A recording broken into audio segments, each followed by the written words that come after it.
Buenos días, una nueva semana, una nueva clase en la cual vamos a adentrarnos en el tema de nocias y su patología, las agnosias. Ingresamos necesariamente así en el estudio de los procesos cerebrales subyacentes a la actividad que denominamos percepción.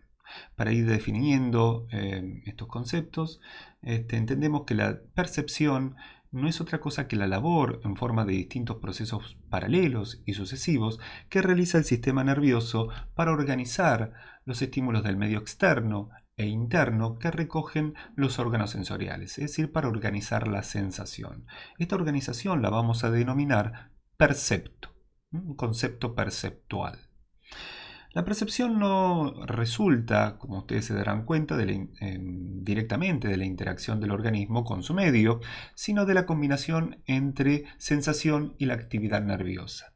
La percepción es así el procesamiento cognitivo de la sensación. Esto implica que el sujeto es un organizador activo del conocimiento que tiene de aquello que llamamos realidad. Realidad que sentimos como algo estable, nítido y continuo. Pero para lograr esto el cerebro tiene que combinar la acción de los sentidos con un gran número de áreas corticales y subcorticales. La idea es que no nacemos viendo, sino que aprendemos a ver. Este es el concepto de gnosis. Nosotros no nacemos sabiendo qué es el significado de lo que tocamos. Aprendemos el significado de lo que tocamos y aprendemos el significado de lo que vemos en un proceso de sucesivas etapas de aprendizaje. Y el principal objeto de la neuropsicología cognitiva va a ser el estudio de esas representaciones mentales alojadas en la memoria. Pero bueno, pasemos principalmente a definir qué son las gnosis. Este término se lo debemos a Sigmund Freud, quien, haciendo uso de la etimología griega de la palabra gnosis, conocimiento, acuñó el término de gnosias y agnosias a la patología asociada. Las gnosis son definidas como las funciones cerebrales superiores para reconocer información sensoperceptiva adquirida mediante un proceso previo de aprendizaje. La capacidad de reconocimiento de un referente implica no solo deducir la forma y la representación del objeto, sino el dar cuenta de su significado y función a través de los sentidos. En esta forma es lo que decimos que hay gnosis para cada uno de los sentidos. O cada uno de los canales sensitivos, o en los términos de Juan Ascuaga, de los analizadores que intervienen. El modelo de organización de Juan Ascuaga nosotros no lo vemos, pero sí está presente en el material de mi autoría, que es parte de la bibliografía obligatoria de esta unidad. Analizadores, Juan Ascuaga se refiere haciendo una analogía con el sistema, con el modelo de Luria, a las áreas primarias y secundarias de asociación unimodal, es decir, al ingreso de la información sensitiva en el área parietal, información visual en el área occipital, información auditiva en el lóbulo temporal. Entonces el lóbulo temporal va a ser el analizador verbal, según Ascuaga, el analizador táctil va a estar en el lóbulo parietal y el analizador visual para Juan Ascuaga va a estar en los lóbulos occipitales. Si participa un solo tipo, va a decir Ascuaga, un solo tipo de analizador, es decir, un solo tipo de información, vamos a tener gnosis simples. Si intervienen más de un analizador, vamos a tener gnosis complejas como el esquema corporal, donde combinamos diferentes tipos de información, visual, espacial, propioceptiva, laberíntica, para dar cuenta de nuestro cuerpo en el espacio. La noción de nuestro propio cuerpo en el espacio. Las gnosis simples las definimos como gnosis auditivas, gnosis visuales y gnosis táctiles. Acá tenemos el analizador según Ascuaga, pero según Luria sería la corteza primaria en el lóbulo temporal, la corteza primaria visual en la corteza occipital y la corteza primaria sensorial o somatotópica en la corteza parietal para las gnosis táctiles. Las nocias visuales las vamos a definir como la capacidad de reconocer de manera visual diferentes estímulos y atribuirles su significado. Estos estímulos pueden ser objetos, caras, colores o formas. Lo que hablamos de corteza visual o occipital. Las nocias auditivas es la capacidad de reconocer de manera auditiva diversos estímulos, en este caso sonidos, y va a estar relacionado con la participación de las áreas primarias en los lóbulos temporales. Las nocias táctiles es la capacidad de reconocer mediante el tacto estímulos como la textura de los objetos o la temperatura o el peso de los mismos, que sería la corteza somatosensorial en los lóbulos parietales.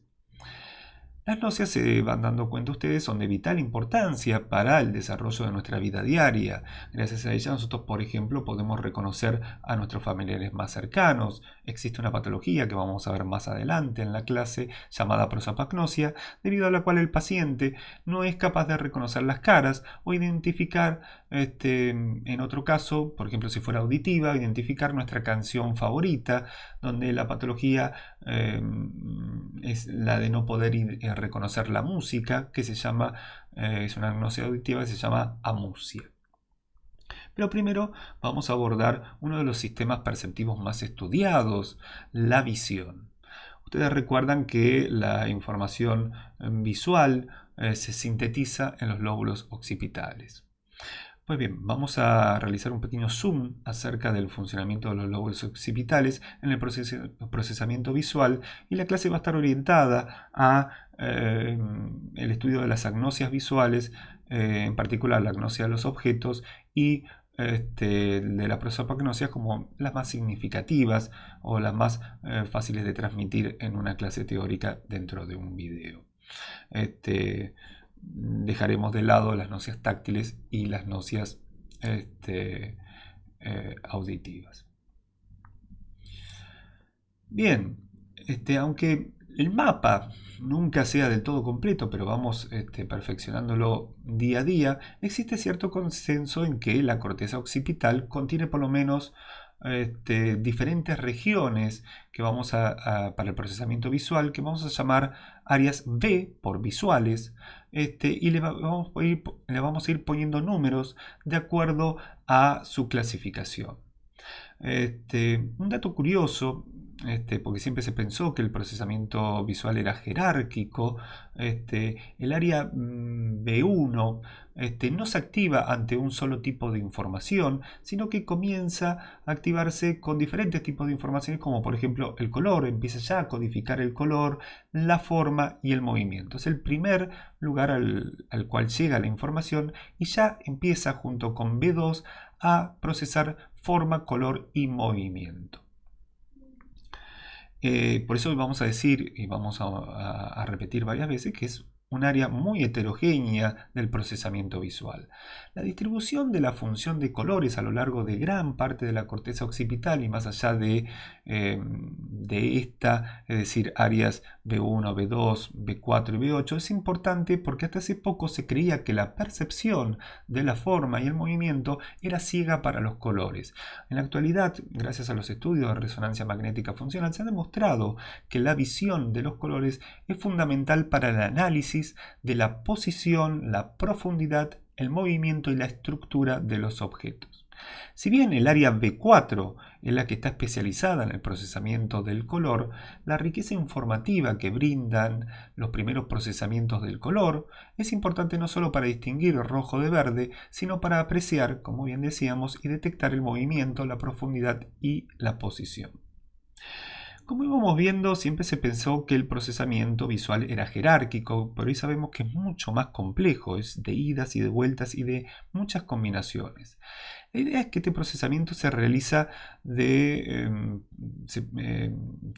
por un proceso jerárquico, pero distribuido por múltiples vías paralelas e interconectadas en cada nivel, de idas y vueltas que les mencionaba. El procesamiento se dirige hacia los lóbulos parietales y luego frontales, y por la región ventral hacia los lóbulos temporales. Vamos a ver, primero que nada, algunos principios simples. El área B1 es el área primaria para la visión que recibe aferencias desde el geniculado externo del tálamo. A través del nervio auditivo ingresa en el geniculado lateral externo del tálamo y es enviada hacia el área V1. Es el primer nivel del procesamiento de la jerarquía del procesamiento visual. V2 se sigue proyectando hacia otras regiones, como pueden ver, hacia otras regiones del lóbulo occipital, y es el segundo relevo.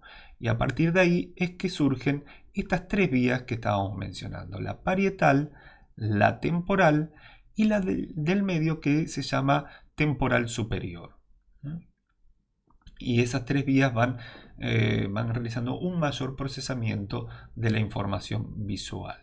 Como vamos a ir viendo, la vía dorsal, parietal, eso ejerce una función de análisis en la guía visual del movimiento del objeto.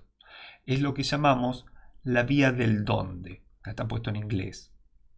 En cambio, la vía temporal inferior o corriente ventral está vinculada con la percepción de los objetos y por lo tanto se la llama la vía del qué. Ustedes recuerdan, el área temporal está relacionada también con información semántica, por lo tanto me dice qué es ese objeto, y esta parte parietal, que está relacionada con información visoespacial, me dice dónde está ese objeto. Las regiones intermedias van a ser de enlace entre estas dos grandes corrientes. Como bien les decía, hemos visto que las áreas B1 y B2, acá las vemos desde otra perspectiva, son funcionalmente heterogéneas y que ambas separan el procesamiento del color, la forma y el movimiento. Son relevos que envían información a otras áreas visuales más especializadas. Por ejemplo, B4 para el color, aunque si bien B4 se especializa en el color, hay células en el área B4 que también codifican la forma y el color a la vez. El área B5 va a estar especializada en el movimiento. Por lo tanto, la visión comienza en la corteza primaria B1, y que tiene múltiples funciones, y luego continúa hacia zonas más especializadas, algunas que procesan el color y otras el movimiento. Por lo tanto, no sorprende que si existieran lesiones en el área B3, B4 o B5, existieran déficits específicos. Si existe una lesión en el área B4, el paciente, que está especializado en el procesamiento de los colores, el paciente ve en forma de grises. No solo no puede procesar los colores, sino que no puede imaginarlos, cosa bastante curiosa. No puede representarse el color, no puede pensar en colores. En el área B5, que es para detectar objetos en movimientos, el déficit es no poder percibir un objeto en el medio en el cual se esté desplazando. Cuando el objeto empieza a moverse, deja de existir para el sujeto, se desvanece.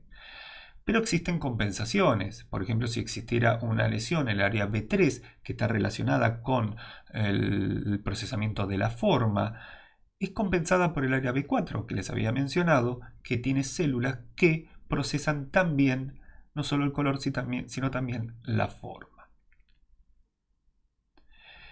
Dicho esto, podemos empezar a definir qué son las agnosias. Una vez que comprendemos de manera rápida la forma en que el cerebro procesa los distintos objetos, vamos a hablar de qué es una agnosia particularmente. Cuando decimos agnosia, lo que estamos diciendo es una falla, en términos generales, una falla o incapacidad en el reconocimiento de un estímulo sensorial que no puede atribuirse a déficits elementales, deterioro cognitivo, alteraciones atencionales, afasia o falta de familiaridad con el mismo.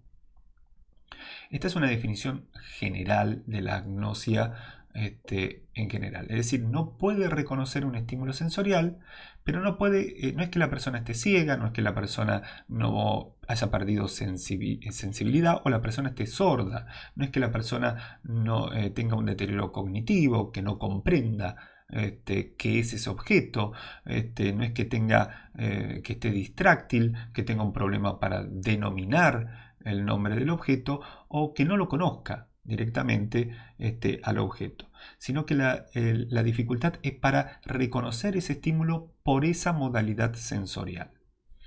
Cuando definimos la agnosia visual, la vamos a definir por la incapacidad para reconocer estímulos visuales familiares, a pesar de conservarse, como decíamos, la sensación visual. El defecto perceptual no va a responder, como decíamos en un principio, a un déficit elemental. No hay una falla en los ojos, no hay ceguera. El paciente es capaz de ver, identificar distintos elementos como líneas, matices de luz, describir partes del estímulo y en ocasiones copiarlo en un dibujo, por ejemplo. La incapacidad es la de reconocer el significado y función de lo que el sujeto ve. Es incapaz de saber qué es el objeto. Puede describirlo en sus características estructurales, pero no saber qué es ese objeto. Incluso la expresión del paciente agnóstico ante la presentación de un objeto a nivel visual es de perplejidad. Es como si fuera la primera vez que lo ve. Lo que observamos en la experiencia clínica es que hay varias disociaciones de las agnosias visuales. Tenemos agnosias para los objetos, para los colores, para las letras, que le llaman alesia óptica, para los objetos animados o los rostros, la prosopagnosia, para integrar parte de un estímulo, e información visoespacial. Estos aspectos lo tienen, cada una de estas clasificaciones las tienen descritas en el material que he escrito yo. Vamos a hablar un poco de la definición visual de los objetos. ¿Qué sería agnosia visual para los objetos? Vamos a hacer un poquito hincapié en esto. Sería la incapacidad de reconocer objetos que han sido previamente aprendidos por el sujeto y por lo tanto que le son familiares, es decir, que no es la primera vez que se enfrenta a ese objeto en una instancia de exploración. Es incapaz el sujeto de encontrar su significado, incluso de señalarlo entre múltiples opciones que le demos. Incluso no recuerda haberlo visto nunca. La disociación que llama la atención, y así fue durante la historia del conocimiento de las gnosis, es el hecho que la persona puede reconocer este objeto por diferentes modalidades sensoriales. Esto significa que si al sujeto se lo presento por otra modalidad sensorial, por ejemplo por la mano, puede reconocerlo. Es por una sola modalidad sensorial. El hecho de que el objeto se los ponga desde distintas perspectivas, con diferentes colores o con diferentes dimensiones, tampoco ayuda para que tenga el acceso al sistema semántico. Pero puede llegar a reconocerlo si el objeto se encuentra ubicado en un contexto habitual. Por ejemplo, cuando nosotros hacemos la evaluación, yo les suelo preguntar a los pacientes, ¿qué es esto? Rápidamente pueden decirme lapicera, y por lo tanto a mí se me puede escapar un síntoma tan importante como una agnosia visual. Por supuesto que uno no pregunta una sola vez, sino que explora sucesivamente. Pero si la lapicera la muestro en el contexto de la mano y no en otro contexto habitual, puede ser que obre como facilitador, ¿no? El contexto va a obrar como un facilitador semántico que elicita la respuesta en presencia de varios estereotipos que son fuertes. A diferencia de aquellos pacientes que cursan un trastorno del lenguaje, acá hacemos una diferencia muy interesante, el lenguaje expresivo, porque vamos a ver las afasias en las sucesivas dos clases.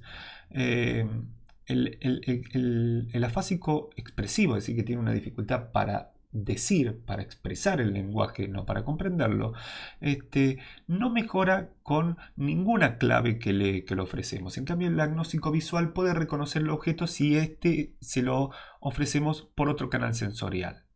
El afásico intenta describir el objeto que yo le estoy presentando, lo ubica en una categoría, da rodeos, incluso puede llegar a ser el gesto de sirve para escribir.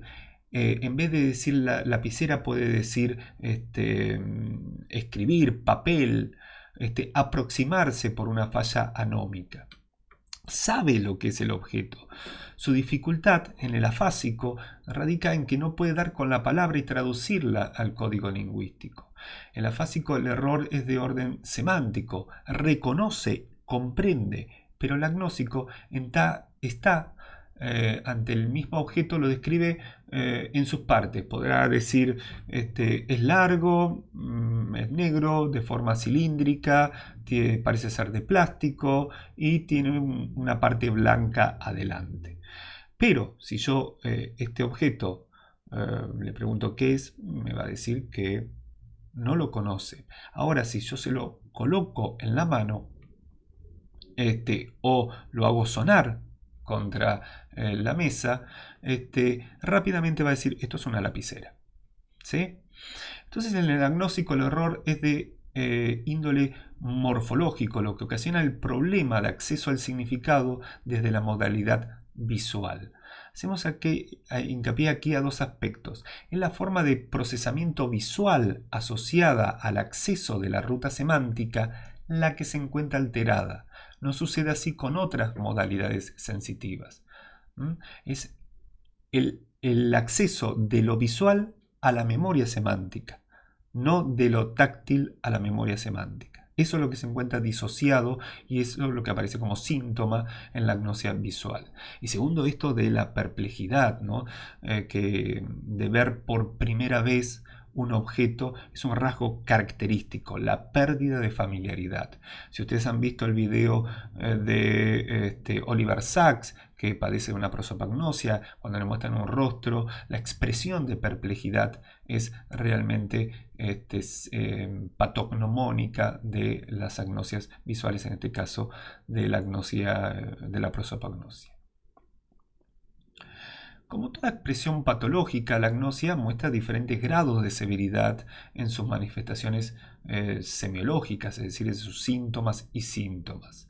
Es así que durante la pesquisa, es decir, durante la exploración, podemos encontrar que algunas personas poseen un déficit menos severo en el reconocimiento de objetos reales, pero la tarea decae en rendimiento cuando el estímulo se le ofrece en modo de dibujos o fotos, en tanto que éstas brindan menos información. Muchas veces para evaluar las agnosias visuales les presentamos dibujos, otras veces fotos o directamente el objeto. El objeto probablemente dé una respuesta adecuada, pero el dibujo siempre va a dar menos información que el objeto real.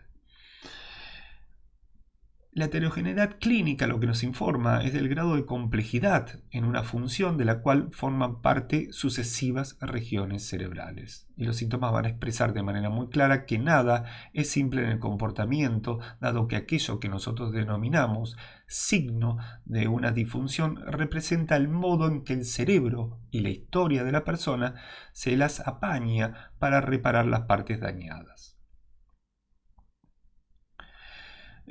Con respecto a las causas probables de una agnosia visual, por lo general lo que vemos es una lesión bilateral de los lóbulos occipitales, puede ser por un traumatismo, se ha visto mucho en traumatismos de balas. Hay un caso muy, muy famoso de un soldado de la Segunda Guerra Mundial, un piloto de avión que tuvo una lesión por una herida de bala en el lóbulo occipital.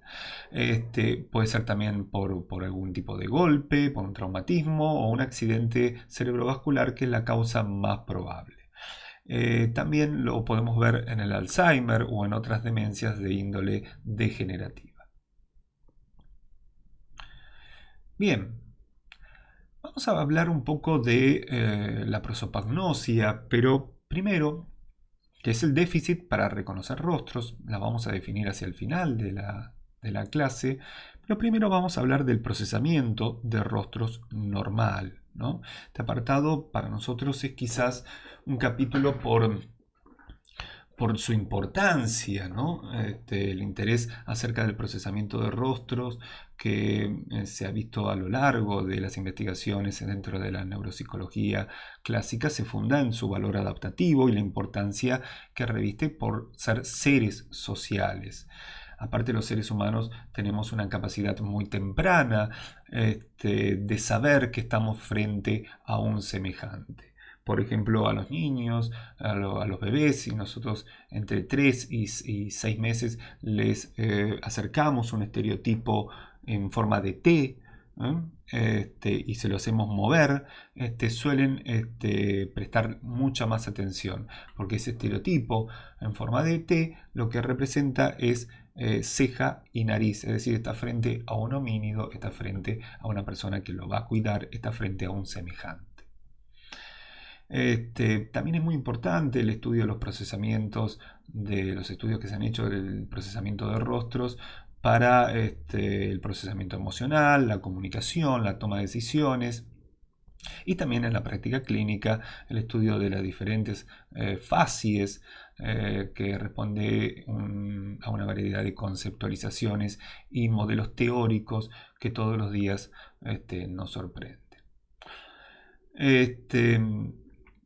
Es decir, procesar el reconocimiento de rostros tiene que ser un capital adaptativo de tal importancia que la estructura cerebral estableció regiones muy definidas para tal labor y las pone en funcionamiento en pocas horas del nacimiento. Como les decía, esta cuestión de saber que estoy frente a un semejante. Justamente es la prosopagnosia, es decir, la dificultad de reconocer rostro, que nos demuestra que el rostro pertenece a una categoría visoperceptual especial y que desde el punto de vista biológico, psicológico y social parece ser el objeto visual de mayor significación para nuestra especie. Es bastante significativo que podamos tener una disociación entre objetos y procesamiento de rostros. Incluso procesar los rostros de una manera tan rápida como lo muestran algunas investigaciones, que a los minutos de nacido poder reconocer que está frente a un rostro humano. Uno de los modelos más importantes que tenemos acerca del procesamiento de rostros es el que nos brinda Bruce y Yan en 1986, que entiende que nuestro cerebro posee un sistema, como yo les comentaba, especializado para la identificación de caras, que es diferente al de otros estímulos visuales. Este procesamiento se realizaría recorriendo diferentes rutas para arribar a distintos tipos de información. La prosopagnosia, es decir, la dificultad para reconocer rostros, sería el corte o la lesión en alguna de estas cajitas de procesamiento. Lo primero que tenemos que ver en el procesamiento normal es la codificación estructural del rostro, ¿no? El análisis de la expresión, el análisis del lenguaje visual y el procesamiento visual dirigido, y cómo las distintas flechas van en un diagrama de flujo mostrando hacia dónde se dirigen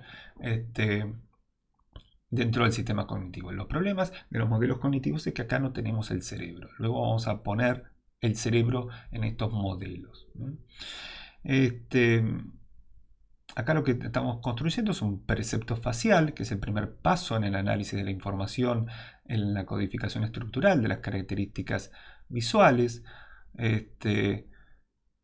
Otro, por ejemplo, es la lectura de los labios, un reconocimiento facial que estaría digamos, en unidades de reconocimiento de caras. Esto es es un concepto que introduce Bruce y Yan. Ellis y Yan también lo introduce en el reconocimiento visual de objetos. La unidad de reconocimiento de objetos o la unidad de reconocimiento de caras, ¿no? Una vez realizado la codificación estructural, lo que se realiza es la comparación con las huellas de memoria de caras previamente aprendidas y almacenadas. Y si se encuentra una semejanza, se produce un sentimiento de familiaridad y se activa el acceso a su reconocimiento. Esta tarea se lleva a cabo en estas unidades de reconocimiento de caras, URC o URF, en el caso del inglés. Son como un almacén de memorias de rostros conocidos. Esto va a activar los nodos de identidad en la memoria semántica relativa a la persona. Se activa el sentimiento de familiaridad, es decir, este rostro ya lo he visto antes, y accedo a cuándo conocí a esa persona, la profesión, dónde vive, cuál es el parentesco. El conocimiento que tenemos de la persona hace parte de la memoria semántica. Y luego tenemos el acceso al léxico y por lo tanto a la palabra. Tenemos codificación estructural. Esto me da la vivencia de familiaridad. Pasaría al siguiente nivel de procesamiento. Cuáles serían los aspectos relacionados a esa persona en particular y luego decir el nombre. Si lo viera desde otro lugar, tendría una persona conocida, un rostro con el cual las unidades de reconocimiento de rostros y las unidades de reconocimiento de nombre se unen para dar lugar al acceso semántico de Celia Cruz, en este caso una cantante cubana, anticastrista, que vivió en Venezuela, que vivió en Colombia, que cantaba merengue, boleros, etc. Diferentes datos respecto de la persona. Es decir, que el procesamiento de un rostro nos lleva al procesamiento semántico de los diferentes atributos referidos a ese rostro y el procesamiento de la identidad. El área crítica es este área que nosotros conocemos como giro fusiforme, debajo de los lóbulos temporales. Este sería el área crítica para el reconocimiento de rostros, pero veremos que es mucho más complejo que esto. Quería traerles acá una curiosidad, porque esto se llama el efecto Thatcher. La que ven acá es Margaret Thatcher, nefastamente conocida por nosotros por la Guerra de Malvinas, primer ministro de Inglaterra. Es probable que la mayoría de nosotros pasemos más tiempo mirando rostros que cualquier otro estímulo aislado. Los niños tienden a mirar los rostros casi desde el nacimiento y los adultos identifican rostros familiares a pesar de grandes variaciones en la expresión y los ángulos de visión. Los rostros transmiten mucha información social y nosotros como seres humanos somos únicos entre los primates por pasar mucho tiempo mirando los rostros de otros miembros de nuestra especie. Por eso la importancia como estímulos visuales fue la de elaborar la idea de que existe esta vía especial para los rostros. Por ejemplo, si yo invierto la fotografía de cualquier objeto que tenga un lado correcto habitual hacia arriba, la hace más difícil de reconocer, pero el efecto sobre los rostros es desproporcionado. Somos particularmente sensibles a la configuración de los rostros en posición vertical. Por ejemplo, esto que nosotros llamamos la ilusión Thatcher o el efecto Thatcher. Hasby, un autor que ahora vamos a conocer un poquito más, demostró que los rostros invertidos son procesados por las mismas regiones corticales que la de los otros estímulos visuales, mientras que los rostros no invertidos son procesados por un sistema diferenciado, que es el que conocíamos de Bruce y Young, de percepción de rostros. Este sistema de procesamiento de rostros es amplio e incluye no solo regiones occipitales, sino también varias regiones diferentes del temporal. Fíjense que aquí no veríamos, de ahí la ilusión, no veríamos la diferencia como si lo podemos ver acá, que realmente el rostro está totalmente distorsionado. Ver rostros invertidos, utilizamos regiones diferentes para ver un rostro. Lo que muestra el modelo de Hasby, es un modelo muy complejo, pero lo tienen en el material que escribí para la cátedra. Analiza diferentes aspectos de la percepción facial, como expresión e identidad faciales, en áreas visuales centrales en la parte temporal de la corriente ventral. Estaríamos hablando en estas regiones, ¿no? El modelo también abarca otras regiones corticales, como un sistema ampliado dedicado al análisis de características faciales distintas, como la emoción, si yo voy hacia aspectos más del sistema límbico, o la lectura de labios. El punto acá clave es que el análisis de los rostros difiere de otros estímulos visuales. Esto es algo que es importante tener en cuenta. Por último, mostrarles otra curiosidad. Existe una asimetría clara en el papel de los lóbulos temporales en el análisis de los rostros. Las regiones temporales derechas tienen un mayor efecto sobre el procesamiento facial que las similares del lado izquierdo. En los controles, los investigadores, cuando se hace este tipo de estudio, pueden detectar una simetría en la percepción de rostros. Aquí lo que se observa es la prueba de rostros divididos. Este es el rostro original. Se le pregunta a las personas cuál de los dos rostros, B o C, se asemeja más a la fotografía A, que es el rostro original. ¿Ustedes cuáles dirían que es de estos dos rostros el más parecido? Los controles, los sujetos controles, eligen el C significativamente más que el B. Casi un 90% de las personas dicen que este rostro es más parecido a este que este a este. La fotografía C corresponde a la parte de la foto A que cae en el campo visual izquierdo de la persona. ¿Sí? Esto es una prueba que se hace con muchos rostros. Ahora, cuando nosotros le presentamos a la mujer de la fotografía, a la cual se le ha fotografiado, ella va a elegir la composición B, puesto que la imagen que solía verse en el espejo y por la cual se reconocía era justamente el hemicampo izquierdo, que es este.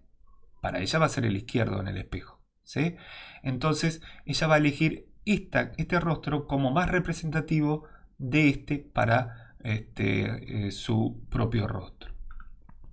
Esta asimetría hace, es decir, la preponderancia del lóbulo temporal derecho en el reconocimiento de los rostros, que apunta hacia el hemicampo izquierdo, y solemos mirar más esa parte del rostro, la parte izquierda del rostro, hace que llame particularmente la atención esta asimetría, y hace que muchas veces cuando nos veamos en la foto digamos, pero qué distinto estoy, o qué mal que salgo en la foto, no soy fotogénico. No, te estás mirando un lóbulo, con el lóbulo derecho. Hay que acostumbrarse a ver de una manera diferente. Bien, así descrito el procesamiento perceptual de los rostros familiares, vamos a pasar a definir la prosopagnosia, la cual la vamos a entender como una falla en alguna de esas etapas que vimos, por ejemplo, del modelo de Hasby o el modelo de Bruce y Ian. La prosopagnosia es un término que fue acuñado más recientemente, hacia el año creo 47, por un autor llamado Vodamer, quien la definió de la siguiente manera. Es la interrupción selectiva de la percepción de rostros, tanto del propio como el del de los demás, los que pueden ser vistos pero no reconocidos como los que son propios de determinadas personas. No representa una dificultad, digamos, para reconocer rostros como tal. El sujeto sabe que está frente a una cara, lo que no puede lograr es evocar la identidad de esa cara. No puede diferenciar entre cada una de estas personas. Capaz de distinguir características del rostro y reconocer de inmediato a la persona, por ejemplo, por otro canal sensoperceptivo, como por ejemplo la voz. Puede hacer reconocimiento por datos en un acto deductivo, por ejemplo por el tipo de peinado, por la vestimenta, porque lleve lentes o diferentes claves externas al rostro, por ejemplo bigotes. Reconoce expresiones emocionales y también puede tener una excelente capacidad para discriminar características faciales en rostros desconocidos. Todo esto lo que nos sugiere es que reconocer rostros familiares y discriminar características familiares de desconocidos son actividades disociadas que requieren de circuitos neurales distintos. Discriminar rostros desconocidos es una actividad visoperceptual desligada de la memoria, por lo tanto de los almacenes semánticos y de las emociones, de los sistemas emocionales. Está más relacionada con áreas de asociación visual y la construcción del percepto cara o rostro.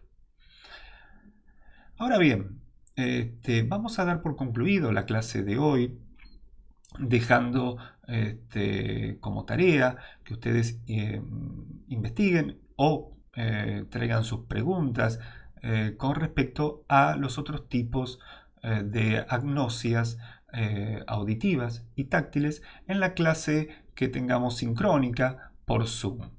Los esperamos para la próxima clase, que vamos a hablar sobre praxias y apraxias con el material de Ascuaga.